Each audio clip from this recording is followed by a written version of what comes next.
Right, so days before the former President Trump gave his acceptance speech as the Republican presidential nominee, he was obviously nominated as the Republican presidential candidate 2 days after he survived an assassination attempt at a rally.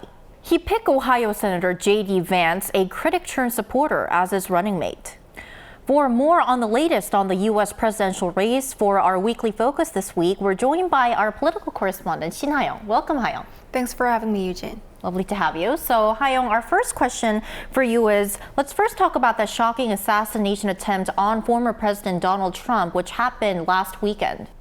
Sure, Yoo-jin. It was last Saturday that former President Donald Trump was injured when he was shot in his ear during a campaign rally in Pennsylvania.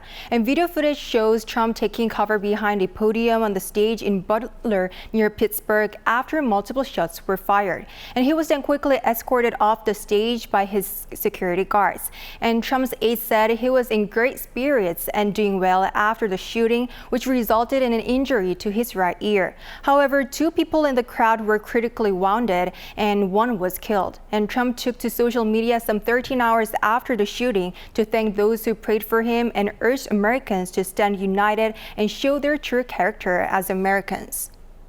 In Ha-young, the gunman was found to be a 20-year-old who acted alone, according to the investigation. So please tell us more about the gunman.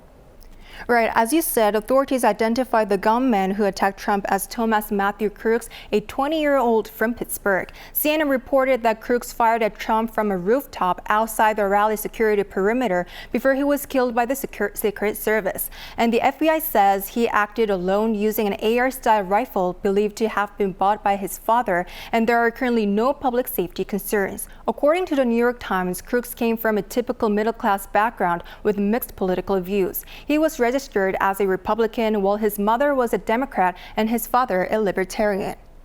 And this assassination attempt came about 2 weeks after President Biden and former President Trump held their first presidential debate of 2024, which was televised. So how did President Biden respond to the shooting?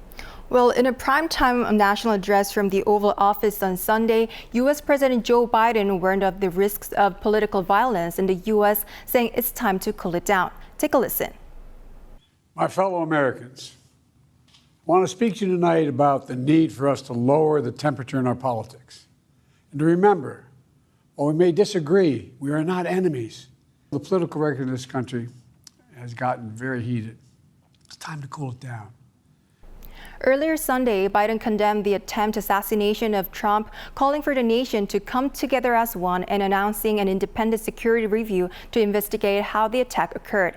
And South Korea has also denounced the shocking attempt on Trump's life. President Yoon Suk-yeol on Sunday posted on X that he is, quote, appalled by the hideous act of political violence, adding hopes for a prompt recovery.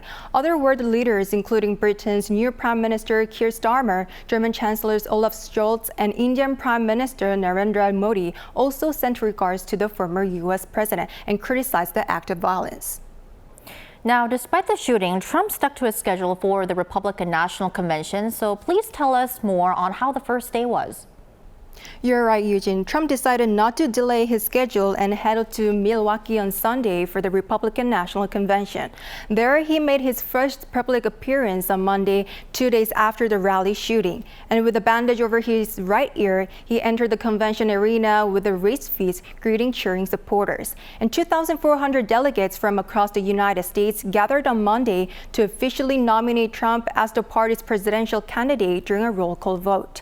And Trump officially became the 2024 Republican presidential nominee after surpassing the delegate majority threshold following a speech by his son, Eric Trump. Take a listen.